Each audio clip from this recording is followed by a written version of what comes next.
কাদম্বরী দেবীর suicide note. প্রাণের রবি, এই সবই শুরু হয়েছে আমার জীবনের শেষ দিন। পূবের আকাশ সবে লাল হচ্ছে। আজকাল তোমার ঘুম থেকে উঠতে একটু দেরি হয়, সেটাই তো স্বাভাবিক।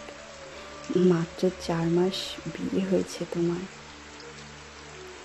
আগে তো সূর্য ওঠার আগে তুমি উঠতে, আমার ঘুম ভাঙত তোমার সকালবেলার গান। আমরা একসঙ্গে যেতাম নন্দনকাননে। আমার ঘরের পাশে ছাদের উপর যে বাগানটি একসঙ্গে করেছিলাম আমরা, তুমি তার নাম দিলে নন্দনকানন।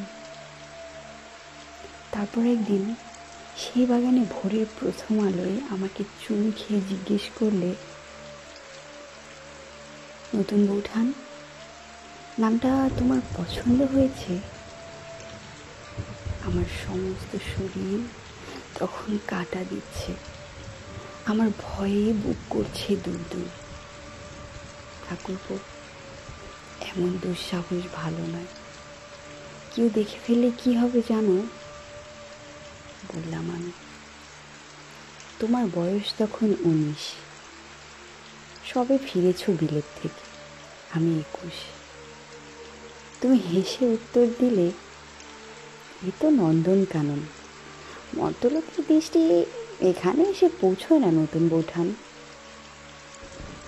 আমি বললাম, তোমার সঙ্গে কথায় পারবো না রবি, কিন্তু তোমার আমার সম্পর্ক তো শুধুই আমাদের, তাকে প্রকাশ করো না তুমি।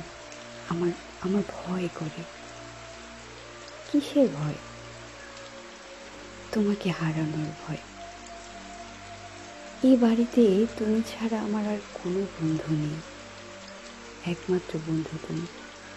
কেউ কারো মন বোঝে না এই বাড়িতে, তুমি শুধু বোঝো আমার মন। তুমি ভাবো আমি বুঝি তোমার মন, কিন্তু কেউ কারো মন কি সত্যি বোঝে ওঠে নতুন বৌঠান? কিছুটা হয়তো অনুভব করি, কিন্তু তোমার সমস্ত মন অসম্ভব, অসম্ভব। ঠাকুরপো, তোমার এরকম কথা আমার খুব কষ্ট হয়। এসব তোমার সাজানো কথা, আমার সমস্ত মনটাই তোমাকে দিয়েছি ঠাকুরপো, কারো জন্য কিচ্ছু রাখিনি। সেই মনের সবটুকু তুমি বোঝো না? তুমি যখন আমার চোখের দিকে তাকাও, আমি বুঝতে পারি তুমি অনুভব করছো আমার হৃদয়ের ব্যথা। তুমি জানো আমার কোথায় কষ্ট, কোথায় দহন। তুমি কি সত্যি বোঝো না ঠাকুরপো, বুকের মধ্যে তোমার জন্য যে মনো কেমন, যে কষ্ট আমি দিনরাত চেপে রাখি? আমি জানি ঠাকুরপো তুমি বোঝো, অন্তত একদিন বুঝতে। কমাস আগে পর্যন্ত তুমি যে আমার ছেলেবেলার খেলার সাথী।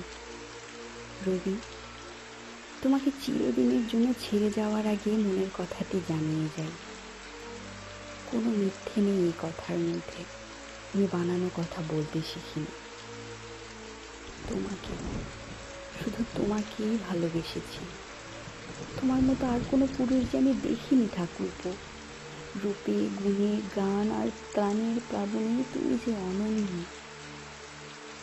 তোমার এই 25 বছরের বউ ঠাকুরনটি তোমাকে চিরদিনের জন্য ছেড়ে যাওয়ার আগে তোমাকে বলে যাচ্ছে, তুমি আর একমাত্র অবলম্বন ছিলে এই সংসারে, একমাত্র ভালোবাসার পুরুষ। ঠাকুরপো, সেদিন ছিল জ্যোৎস্না রাত। জোড়াসাঁকোর বাড়ির ছাদে শুধু তুমি আর আমি। তুমি গাইছিলে গান। আমার সেদিন মন ভালো ছিল না, তোমাকে বলিনি সে কথা। তবু তুমি বুঝতে পারলে আমার মনের কষ্ট। তুমি যে আমার দোসর ঠাকুরপো। আমার কানের কাছে মুখ এনে গাঢ় স্বরে বললে, নতুন ঠাকুরপো, কি হবে ছোটখাটো দুঃখের কথা মনে রেখে? ভুলে যাও, সব ভুলে যাও। ভুলতে বললে কি ভুলতে পারা যায়? কতদিনের অপমান, কত কষ্ট সেই 9 বছর বয়সে তোমাদের বাড়ির বউ হয়ে এসে এখন পর্যন্ত সহ্য করছি বলেছিলাম আমি। তুমি আমার হাতের উপর হাতটি রেখে শুনশান বিশাল ছাদের এক কোণে অনেকক্ষণ দাঁড়িয়ে থাকলে। তারপর বললে, নতুন বৌঠান, জ্যোতি দাদা এখন আসেনি বুঝি? আজকাল তোমার জ্যোতি দাদার বাড়ি আসার কোনো সময় নেই। কখন আসেন কখন যান, আমার সঙ্গে দেখা হয় কতটুকু। কালকে রাত্রে তো জানি মেজ বউ ঠাকুরনের ওখানে গান বাজনার আসর বসেছিল, আমিও ছিলাম কিছুক্ষণ। জ্যোতি দাদাই তো সেই আসরের প্রাণপুরুষ। জ্যোতি দাদা যে সেই মজলিস ছেড়ে আসতে পারবে না সেটা বুঝতে পেরেছিলেন। জ্যোতি দাদার দিনকাল আজকাল মেজ ঠাকুরনের কাছেই কাটে। কথাটা তোমাকে বলতে খুব কষ্ট হয়েছিল আমার ঠাকুরকে। তুমি কোনো উত্তর দিলে না। আমি বললাম, শুধু তোমার জন্য বেঁচে আছি ঠাকুরপো, আমার বেঁচে থাকার আর কোনো কারণ নেই। ঠাকুরপো, এ কথা শুনে তুমি আমার দিকে তাকালে। তোমার চোখের দিক তাকিয়ে আমার ভয় করলো। আমার মনে পড়ছে চাঁদের আলোয় তোমার সেই রূপ, যেন এক তরুণ দেবদূত। কিন্তু তোমার চোখের দৃষ্টি আমাকে শান্তি দিল না। মনে হলো আমার শেষ আশ্রয়টুকুও চলে যাবে। ঠাকুরপো, সেই রাতে চাঁদের আলোর মধ্যে তোমার বুকে মাথা রেখে আমি আর একবার নিশ্চিতভাবে বুঝতে পারলাম, তুমি আমার জীবন থেকে চলে গেলে আমি বাঁচতে পারবো না। তুমি আমাকে নিবিড় করে জড়িয়ে ধরলে, কিন্তু সেই আলিঙ্গনের মধ্যে কোথাও আশ্রয় পেলাম না, যে আশ্রয় আমি চেয়েছিলাম। আমি কেঁদে তোমার বুক ভাসিয়েছিলাম। চাঁদের আলো মিশে গেল আমার কান্নায়। তোমার দিকে মুখ তুলে দেখি তোমার চোখের জল। সেই প্রথম তোমার চোখে জল দেখলাম ঠাকুরপো। চাঁদের আলোয় চিকচিক করছে তোমার চাপা কান্না। আমি বললাম, ঠাকুরপো, তোমার জন্য আমার মন এতদিন ধরে যে মালা গেঁথে রেখেছে, আজ এই চাঁদকে সাক্ষী করে সেই মালা তোমার গলায় পরিয়ে দিলাম। তুমি তোমার জীবনে আমাকে বরণ করে নাও। তোমার চোখের জল নিঃশব্দে ঝরে পড়ল আমার কপালে, আমার গালে, আমার বুকের ওপর। প্রাণের ঠাকুরপো, জীবনের এই শেষ দিনে তোমায় ছেড়ে চলে যাওয়ার আগে অনেক কথা মনে পড়ছে। কত কথা, স্মৃতি, হতাশা, অপমানের বেদনা, একাকিত্বের কষ্ট সব জমে আছে বুকের মধ্যে। অনেক কথা তুমি জানো না, কিন্তু মৃত্যু যতই এগিয়ে আসছে, বিদায়ের ঘণ্টা যতই শুনতে পাচ্ছি, ততই যেন এলোমেলো হয়ে যাচ্ছে মন। ভাবনা সব ছাড়িয়ে যাচ্ছে, তাদের উপর আমার শাসন ক্রমশই আলগা হয়ে যাচ্ছে। মনের এই অবস্থায় গুছিয়ে লেখা আমার পক্ষে সম্ভব নয় ঠাকুরপো, কিন্তু তবু লিখতে আমাকে হবেই। না লিখলে আমার মুক্তি নেই গো। কোথা থেকে শুরু করবো বলো তো? 1859 5 জুলাই তোমার জন্ম থেকে। ঠাকুরপো, কেন তোমাদের মতো অভিজাত ধনী পরিবারে জন্ম হলো না আমার? তাহলে তো এত অপমান সহ্য করতে হতো না। ঠাকুরপো, আমার অপমানের গল্প কিন্তু শুরু হয়েছিল তোমার জন্মের আগে থেকে। সে কথা তুমি জানো, কিন্তু কোনোদিনও কোনোভাবে বুঝতে দাও না, পাছে আমি কষ্ট পাই। একদিন শোয়ার ঘরে দুপুরবেলা একাই শুয়েছিলাম আমি। শুধু মনে আসছিল পুরনো কষ্টের কথা। কান্না কিছুতেই ধরে রাখতে পারলাম না। হঠাৎ এলে তুমি, হাতে তোমার কবিতার খাতা। নিশ্চয়ই কোনো কবিতা বা গান লিখেছ, শোনাতে চাও আমাকে। আমি তো সব সময় ছিলাম তোমার প্রথম শ্রোতা, এই সেদিন পর্যন্ত। তুমি আমার চোখের জল দেখে থমকে দাঁড়ালে। খাতাটি খাটের পাশে টেবিলটার উপর রেখে বসলে আমার পাশে। অনেকক্ষণ তাকিয়ে রইলে আমার চোখের দিকে। আমি আলতো করে হাত রাখলাম তোমার বুকের উপর। মনে হলো ভেতরটা জড়িয়ে গেল। তুমি আমার কপালে হাত রেখে বললে, নতুন বৈঠান, পুরনো চিঠির মতো পুরনো কষ্টও ধুলোয় হোক ধুলো। সেই মুহূর্তটি আজ জীবনের শেষ দিনে মনে পড়ছে বারবার। ঠাকুরপো, আর কোনোদিনও কি ফিরে আসবে না আমার প্রতি তোমার প্রেম, তোমার মনের আদর? ফিরে আসবে না তোমার সঙ্গে নন্দনকাননে সেই সব অমল সকাল, শোয়ার ঘরে সেই সব নিঝুম দুপুর, দক্ষিণের বারান্দায় সেই সব বর্ণিল বিকেল, ছাদের উপর স্নিগ্ধ সন্ধে থেকে মগ্ন রাত? ফিরে আসবে না তোমার আমার একসঙ্গে কবিতা পাঠ, গান গাওয়া? তুমি আরও একবার আমার হবে না আমার সব হারানো মধ্যে? যা ভাঙলো তা ভেঙে গেল ঠাকুরপো। কথায় কথায় খেয়ে হারিয়ে কোথায় চলে এলাম। তোমাকে তো বলেইছি, মনটা বড্ড এলোমেলো হয়ে যাচ্ছে। কিছুতেই নিজেকে গুছিয়ে নিতে পারছি না। বলতে যাচ্ছিলাম আমার জন্মের আগের কথা, সে কথা বলতে গিয়ে কোথায় চলে এলাম। ঠাকুর বাড়িতে, বিশেষ করে এ বাড়ির মেয়ে মহলে আমার যে অপমান, তার সূত্র ধরে চলে যাওয়া যায় আমার জন্মের আগের ঘটনায়। আমার সেই ভাগ্য সেই সব ঘটনার সঙ্গে জড়িয়ে আছে।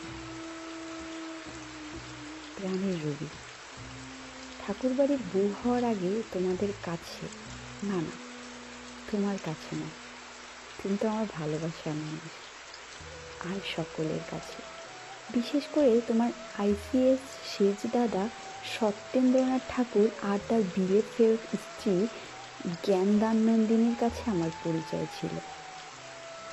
আমি তোমাদের বাজার সরকার শ্যাম গাঙ্গুলির 3 নম্বর মেয়ে। সেটা অবশ্য আমার সম্পর্কে শেষ কথা নয়, আরও একটু আছে। এমন এক পরিবারে জন্ম আমার, যে পরিবারের থাকা খাওয়া জোটে তোমাদের, অর্থাৎ ঠাকুর বাড়ির দাক্ষিণ্যে। আমার ঠাকুরদা জগমোহন গঙ্গোপাধ্যায় এক গুণী সঙ্গীত শিল্পী। সে কথা তুমি জানো তো ঠাকুরপো। কতবার তুমি আমাকে বলেছ আমি আমার গানের গলা পেয়েছি আমার ঠাকুরদার কাছ থেকে। কিন্তু তার গুণের কোনো স্বীকৃতি ছিল না অভিজাত ধনী ঠাকুর বাড়িতে। তিনি যে গরিব, তোমাদের দাক্ষিণ্যে বেঁচে আছেন। তোমরাই তাকে মাথা গোজার জন্য একটা বাড়ি দিয়েছিলে কলকাতার খারাপ পাড়া হাড়কাটা গলিতে। আমি হয়তো সেই হাড়কাটা গলির মেয়ে, তাই জোড়াসাঁকোর ঠাকুর বাড়ির মহিলা মহল আমাকে সারা জীবন এত হেয় করল, কষ্ট দিল। হাড়কাটা গলির ওই বাড়িটা আমার ঠাকুরদা পেয়েছিলেন দান হিসেবে, কিন্তু সে ছিল করুণার দান। সেই দান গ্রহণ করার মতো কোনো সম্মান ছিল না।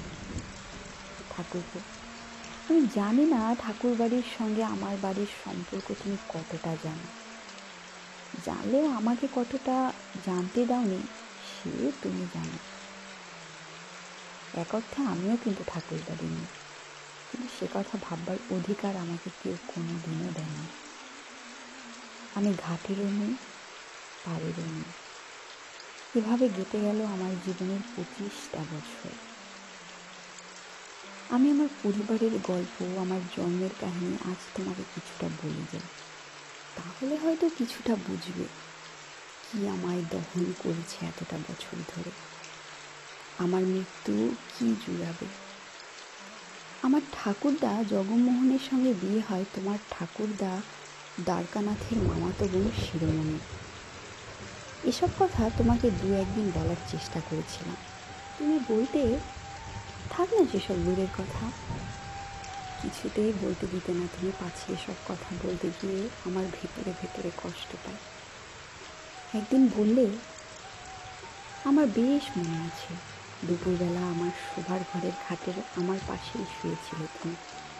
চুপচাপ ছিলে অনেকক্ষণ, জানলা দিয়ে দেখছিলে আকাশে মেঘের ঘনঘটা। আমি সেই সুযোগে তোমাকে শোনাতে চাইলাম আমার পরিবারের পূর্ব কথা।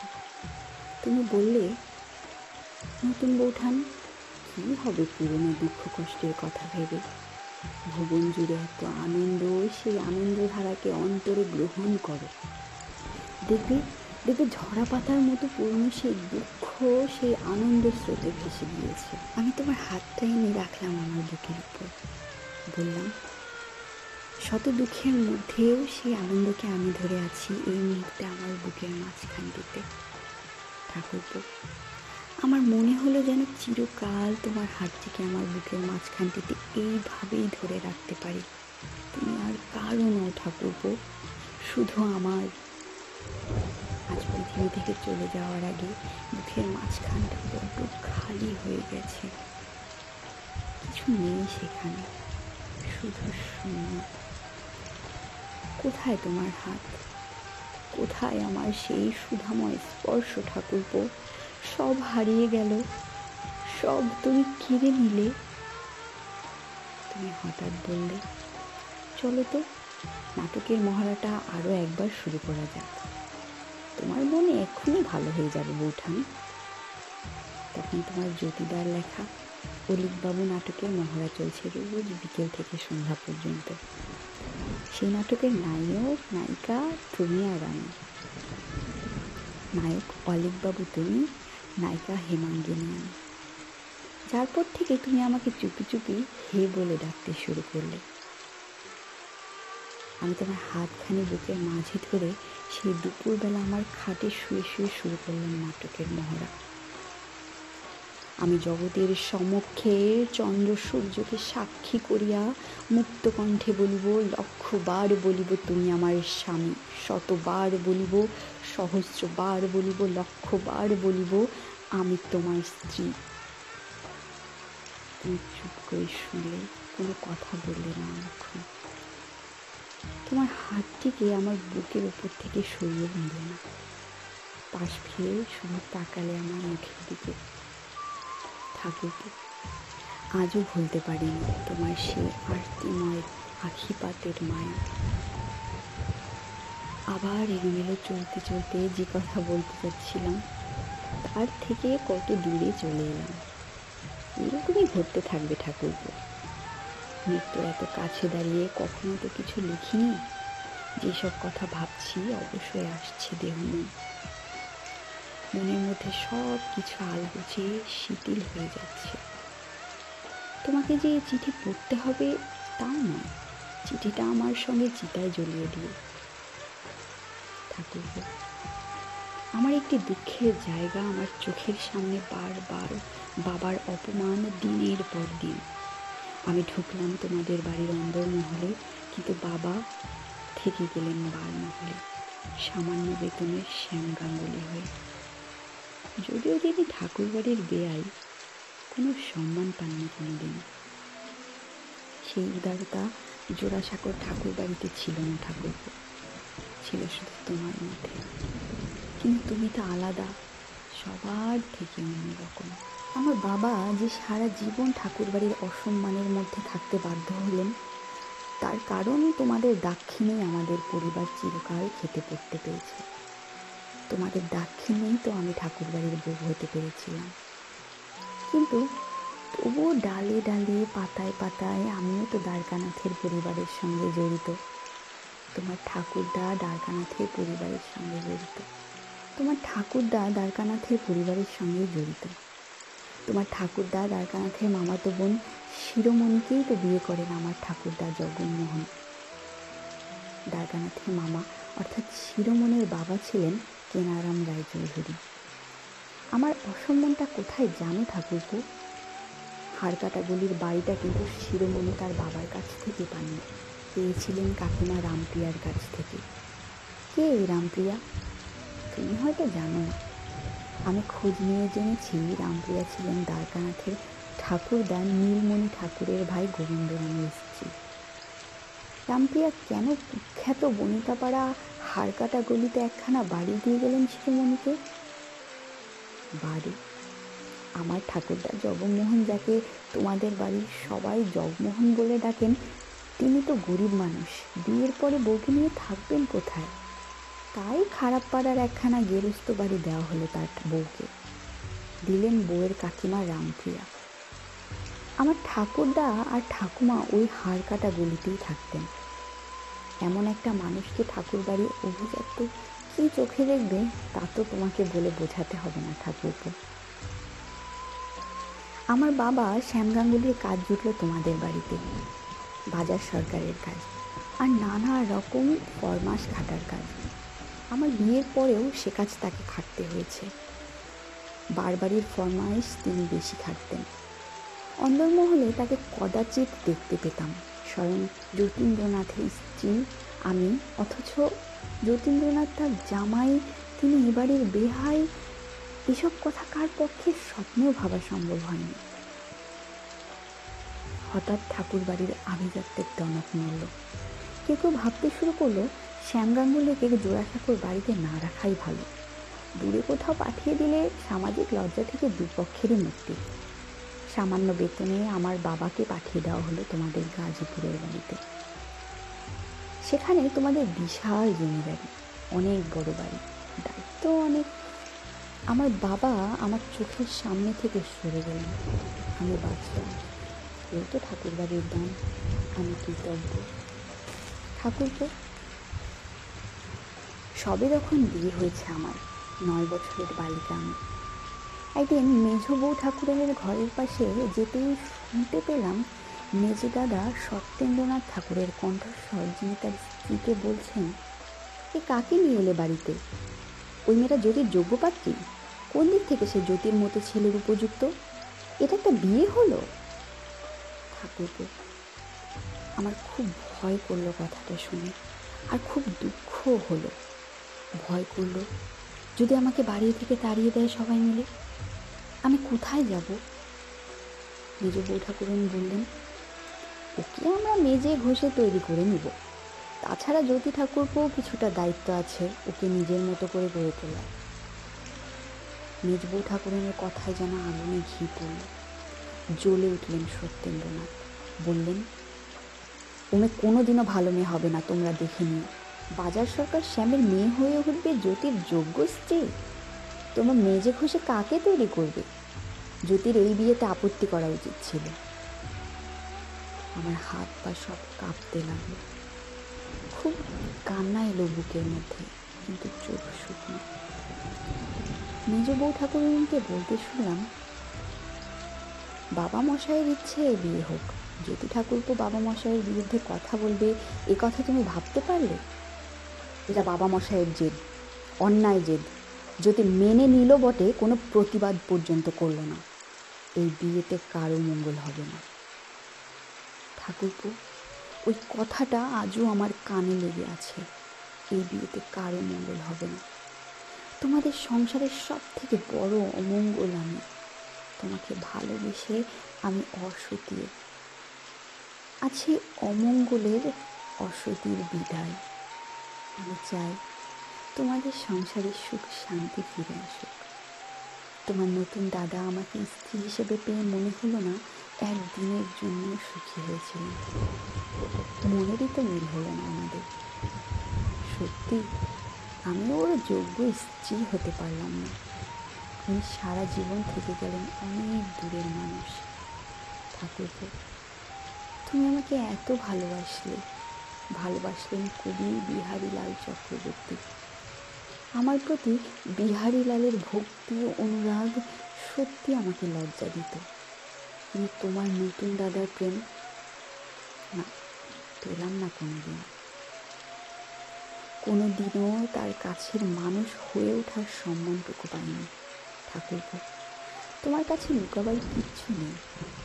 তুমি অন্তত অনুভব করতে পেরেছ আমার সঙ্গে তোমার নতুন দাদার সম্পর্কটা বড় বেশি সাজানো। আমাদের সম্পর্কে কোনো প্রাণ প্রতিষ্ঠা হয়নি ঠাকুরপো। সম্পর্কের ভেতরটা একেবারে শীতল। ঠাকুরপো, আমার মনে আছে একদিন ঘোর বৃষ্টির মধ্যে তুমি আমি দুজনে ভিজেছি আমাদের বড় শখের নন্দনকাননে। এদিকটা শুধুই আমাদের, এদিকে কেউ বড় একটা আসতেন না। বৃষ্টির মধ্যে মালতী লতার আড়ালে তুমি হঠাৎ আমাকে বুকের মধ্যে টেনে এলে। সেই টানের মধ্যে তোমার অন্তরের উজান ছিল ঠাকুরপো। আমি বাধা দিতে পারিনি, চাইনি। কোনো অন্যায়ের গলায় দুলে ওঠে হৃদয়ের বর মারল। সেই অন্যায়কে বরণ করে নেয় সমস্ত মন প্রাণ।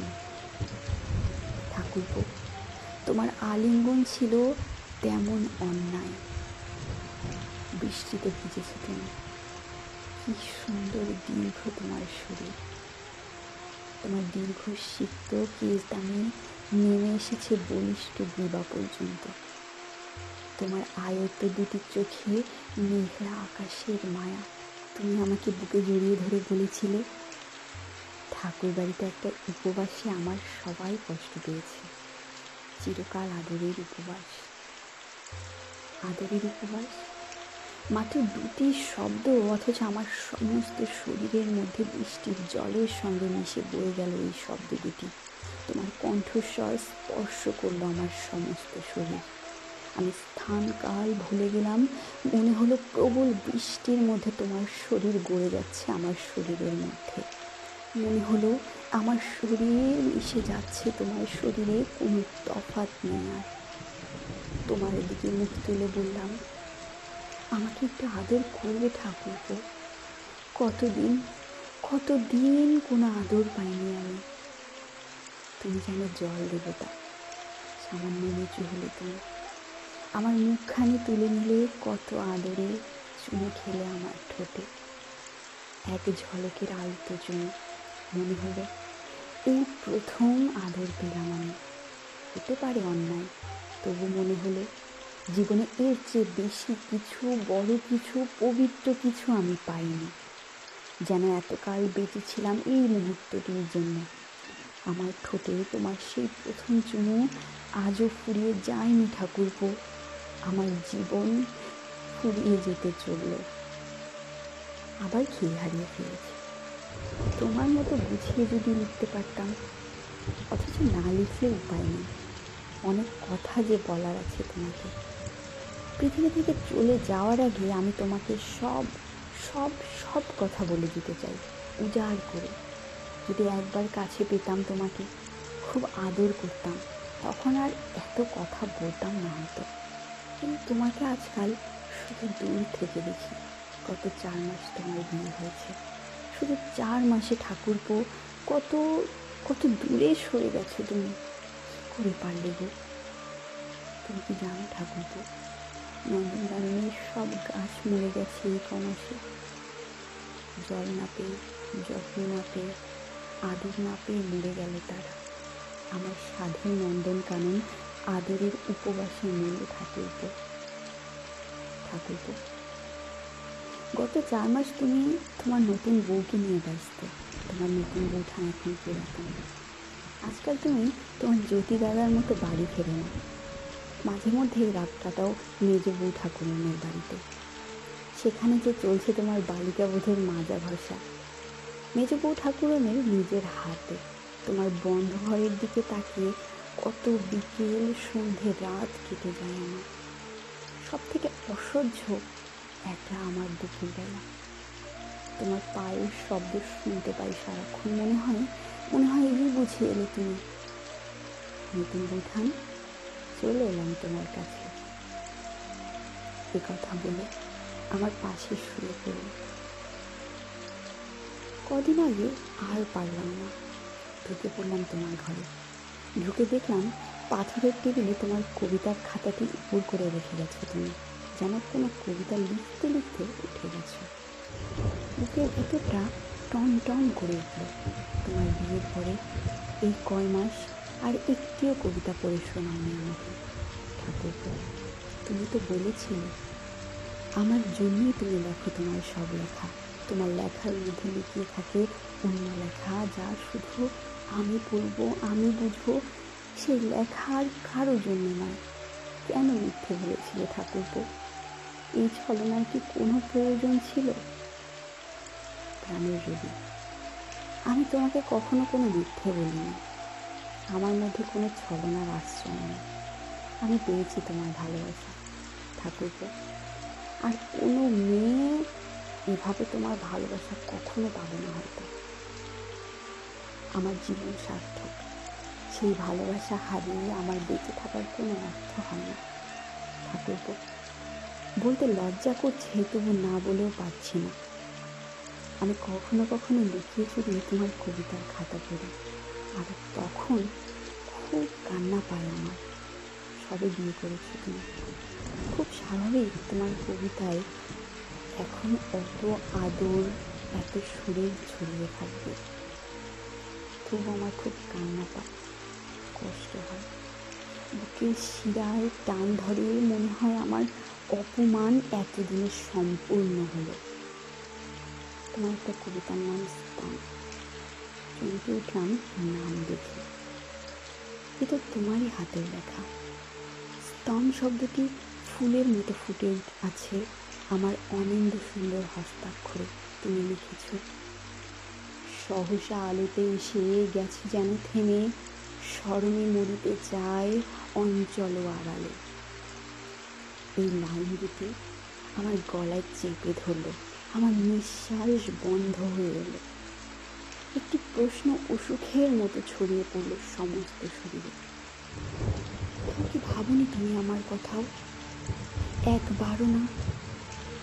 আরেকটি কবিতায় যোগ গেল আমার। কবিতার নাম শুনল, তুমি লিখেছ, দুটি তরঙ্গ উঠে প্রেমের নিয়মে, ভাঙিয়া মিলিয়া যায় দুটি অধরে। প্রেম লিখিতেছে গানে কোমল আদরে, অধরেতে থরে থরে চুমনের লেখা।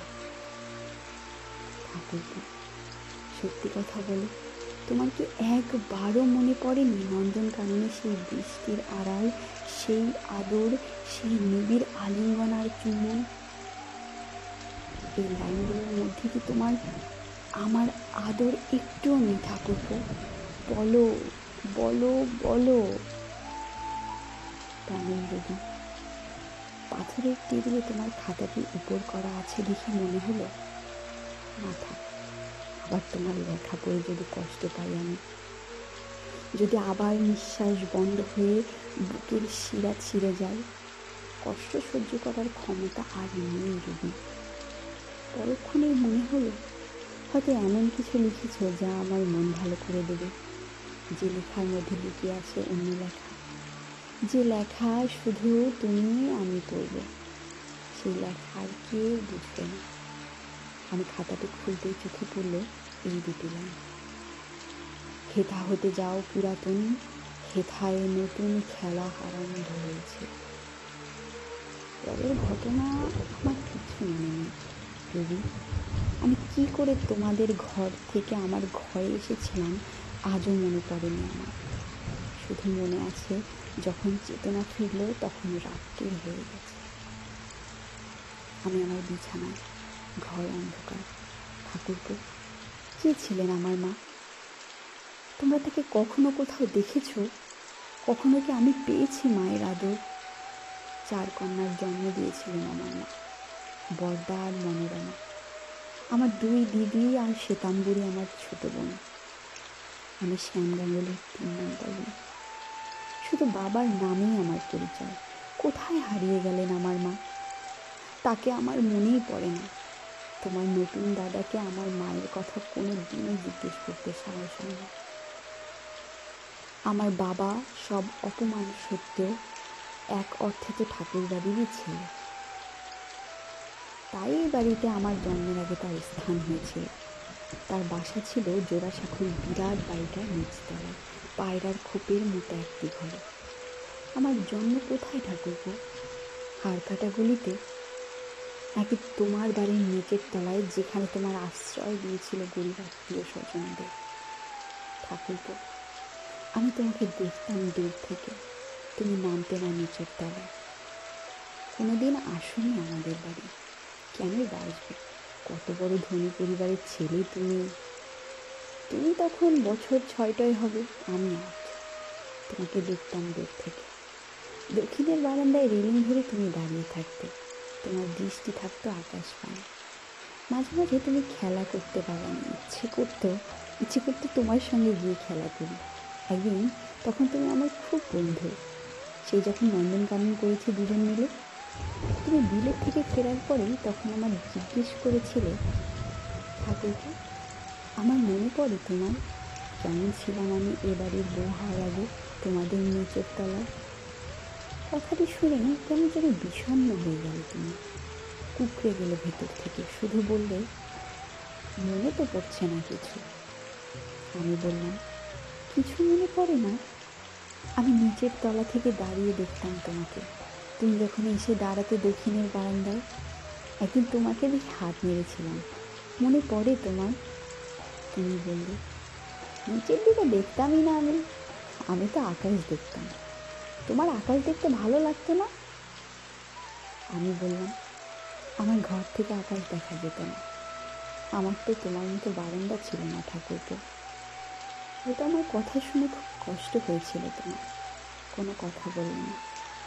নন্দনকাননের চাপা গাছ থেকে একটা স্বর্ণ চাপা তুলে হঠাৎ গুজিয়ে দিল আমার খোঁপে। প্রাণের ঠাকুরপো, যে অবস্থার মধ্যে কেটেছিল আমার শৈশব, সেখানে কোনোদিনও পৌঁছায়নি তোমাদের বড় বাড়ির কোনো রোশনাই, হাসি, গান, আনন্দ। ঠাকুরবাড়ির ফরমাস খাতা বাজার সরকারের কালো রোগা মেয়েটার জীবনের সঙ্গে তোমার জীবনের কোনো মিল ছিল না। তোমার নতুনদার সঙ্গে আমার বিয়ে আগে হঠাৎ ঠাকুরবাড়ির বউ হয়ে এসে পড়েছিলাম তোমাদের অন্দরমহলে। এসে দেখলাম কি এলাহি ব্যাপার। ছেলে মেয়ে, জামাই, নাতি নাতনি, দাস দাসীতে বাড়িটা গম গম করছে। কে কার কি, কে কার কি সম্পর্ক, এ বুঝে উঠতে আমার বেশ সময় লেগেছিল। একটা কথা বুঝতে অসুবিধা হয়নি, ঠাকুরবাড়িতে প্রতিদিনই যেন উৎসব। বাড়ির রান্নাঘরে 10-12 জন বামুন ঠাকুর ভোর থেকে রান্না চড়ায় গনে এনে। রান্নার ব্যবস্থাও 2 রকমের, একটা সরকারি, একটা বেসরকারি। ঘরে ঘরে যে রান্না বামুন ঠাকুরেরা পৌঁছে দেয় সেটা সরকারি রান্না, কিন্তু প্রতি মহলে ঘরে ঘরে তো লোক, প্রত্যেকেরই রুচি আলাদা। সুতরাং প্রতি মহলের জন্য তোলা উনুনের স্বামী ও স্ত্রীদের ফরমাস অনুসারে বিশেষ রান্নাই হতো, সেটা বেসরকারি রান্না। এসব দেখে আমি তো তাজ্জব। তোমার নতুন দাদার খাওয়ার রুচি ছিল সম্পূর্ণ ভিন্ন। আমার উপর ভার করলো তার রুচি অনুসারে রান্না করা। রান্নার তখন আমি কিছুই জানতাম না, ধীরে ধীরে শিখতে হলো সবই। আবার একেবারেই ভালো লাগেনি ঠাকুরবাড়ির ভাড়ার ঘরের বৈঠকে আড্ডা। তরকারি কোটার আসরে সবাইকে থাকতে হতো, আমিও থাকতাম। আমার মন পড়ে থাকতো তোমার কাছে ঠাকুরপো। সেই ভাড়ার ঘরের আড্ডাতেই ঠাকুরবাড়ির মহিলা মহলের কত খোটা, কত গঞ্জনা যে আমাকে সহ্য করতে হয়েছে। প্রথম আমার সন্তান হয় না বলে গঞ্জনা, আমি এই বাজা বউকে বিয়ে করে তোমার নতুন দাদার কত হতাশা, কত যন্ত্রণা, এসব কথা যে কতভাবে আমি শুনেছি। তারপর এলো তোমার আমার সম্পর্ক নিয়ে গুঞ্জন। তোমাকে সাহস করে যে কথা কেউ বলতে পারতে না, বলতে না আমাকে। আমি নাকি তোমায় নষ্ট করেছি, তোমার মাথা খাচ্ছি। প্রাণের ঠাকুরপো, দেখলে তো বুঝিয়ে লেখা আমার পক্ষে সম্ভবই না, বিশেষ করে মনের এই অবস্থায়। যত বেলা বাড়ছে ততই জেগে আসছে আমার চিরবিদায়ের মুহূর্ত।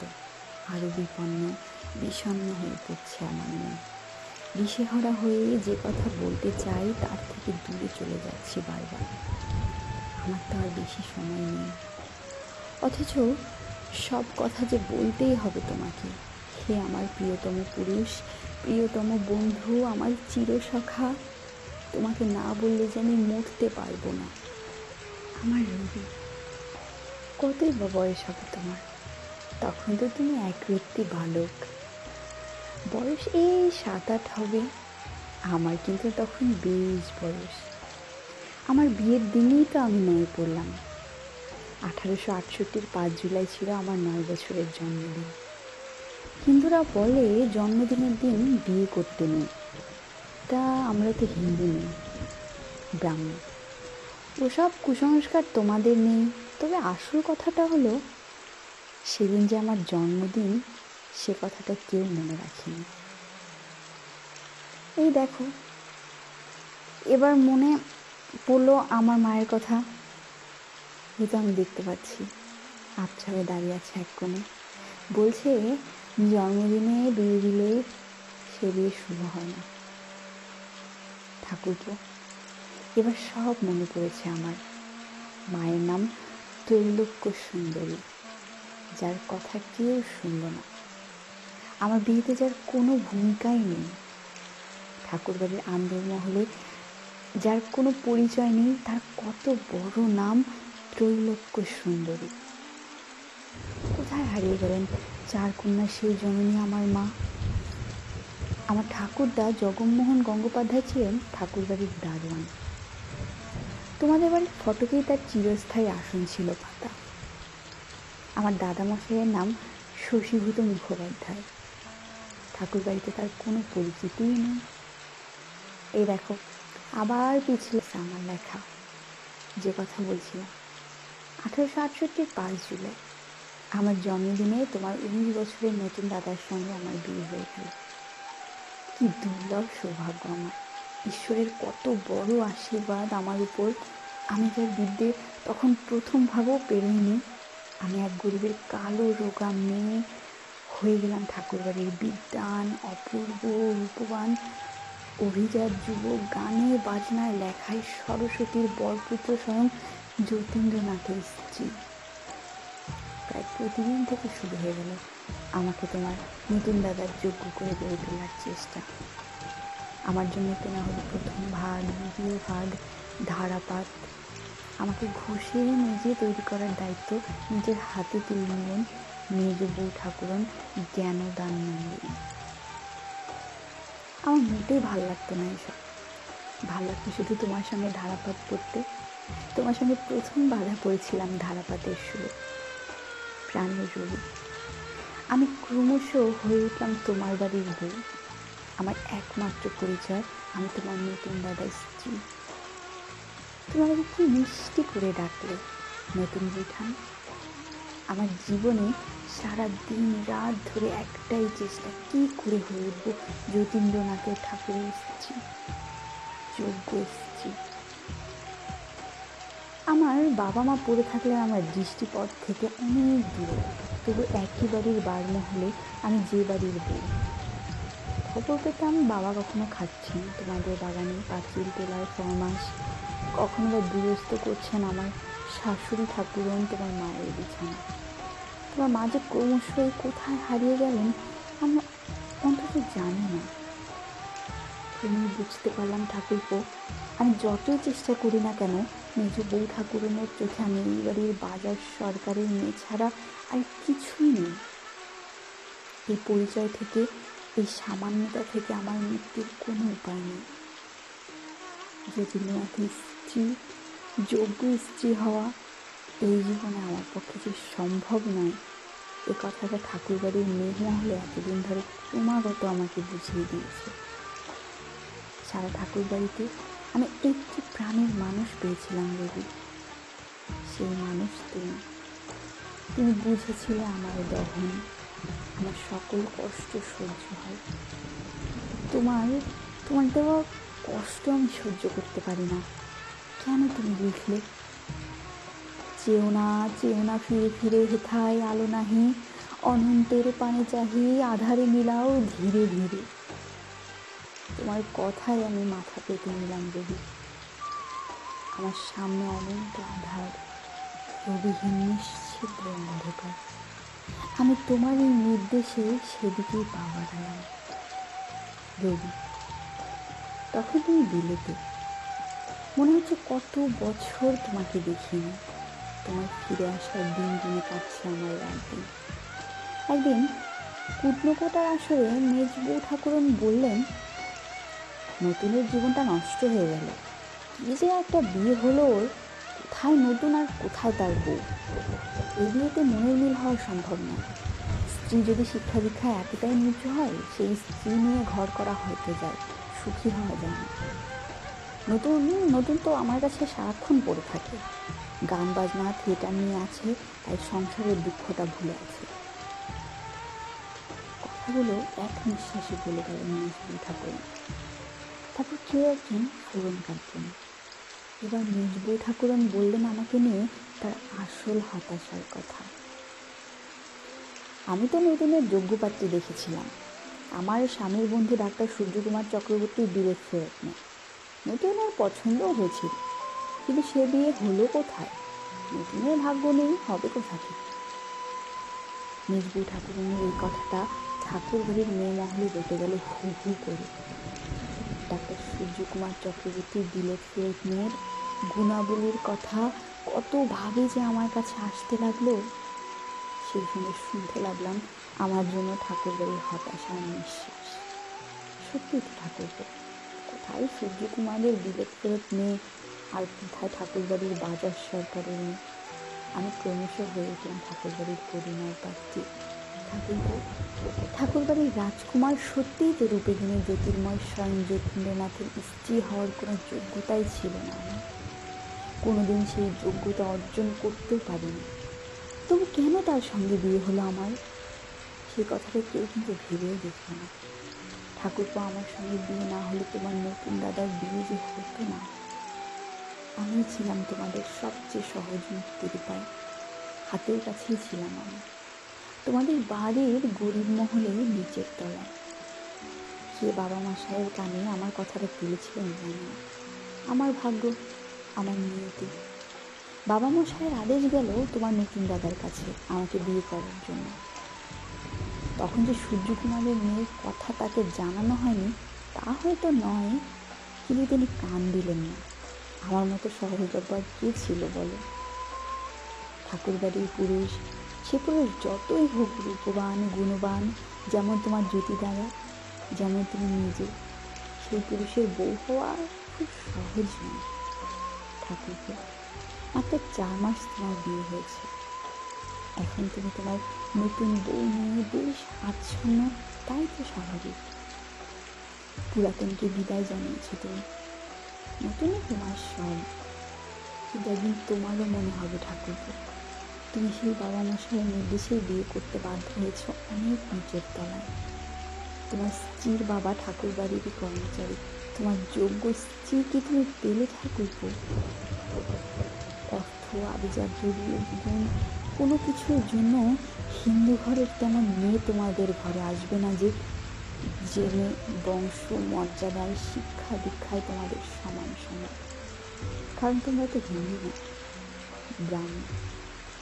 যে শালগ্রাম শিলা সাক্ষী রেখে হিন্দু বিয়ে হয়, সেই শালগ্রাম শিলাই তোমরা মানো না। তার উপর তোমার আবার মুসলমানের জল খাওয়া এক ঘরে পিরালি ব্রাহ্মণ। এ কথায় তোমাদের কোনো হিন্দু ব্রাহ্মণ পরিবারে ব্রাহ্মণ ভাবে না, সুতরাং সেই পরিবারে তোমাদের চট করে বিয়ে দেবে কেন? আমার পরম সৌভাগ্য কিংবা অমোঘ নিয়তি আমাকে তোমরা পেয়ে গেলে হাতের কাছে। আমার বাবার তো আর না বলার ক্ষমতা নেই, স্বয়ং বাবা মশাইয়ের আদেশ। তোমার জরিপ দাদারই প্রতিবাদ করার সাহস হলো না। আমার বয়স তখন মাত্র না 3 মাস। বিদ্যায় বুদ্ধিতে কত এগিয়ে আমার চেয়ে। সত্যিই তো কত বড় ভাগ্য আমার, বিড়ালের ভাগ্যে শিখেছিল কোনো যোগ্যতা ছাড়াই ঠাকুরবাড়ির বউ স্বয়ং যতীন্দ্রনাথের স্ত্রী হয়ে গেলাম আমি। শুধুমাত্র আমার সহজলভ্যতার যোগ্যতায়, শুধুমাত্র তোমাদের কনে খোঁজার পরিশ্রম সহযোগিতা দিতে। রবি, আমার প্রাণের রবি, আমার সব দুঃখ, সব পরাজয়, আমার অপমান একদিকে, আর একদিকে তুমি। ঠাকুরবাড়িতে আমার একমাত্র ভয় তুমি ঠাকুরপো, শুধু তুমি। 9 বছর বয়সে বাড়িতে এসে তোমাকে পেলাম আমার খেলার সাথে, আমার দোষ। বালিকা বেলা থেকে যখন পৌঁছালাম কৈশোরে, যখন আমার শরীর মন হয়ে উঠলো অন্যরকম, যখন বদলে গেল আমার ইচ্ছের রং, তোমাকে তখন পেলাম আমার বন্ধু, আমার একমাত্র বন্ধু। আমার প্রতি ঠাকুরবাড়ির সমস্ত অবহেলা, সব চাপ ঘৃণার যেন প্রতিশোধ নিলে তুমি আমার পরম পুরুষ। যদি কেউ কখনো বুঝে থাকে আমার দহন, সে তুমি। আমার মনে আছে নন্দনকাননে অন্ধকার রাত্রিবেলা আমাকে জড়িয়ে ধরে তুমি বললে, নতুন বৌঠান, কি তোমাকে দেখিয়েছে আমি জানি, তোমার মতন করে কথা বলতে এ বাড়িতে কেউ পারে না। তোমার কথা শুনে তোমার বুকের আশ্রয়ের মধ্যে যে রাতে আমার মনে হয়েছিল সত্যি আমার অন্তরের সব জ্বালা যন্ত্রণা জুড়িয়ে বৃষ্টি হলো।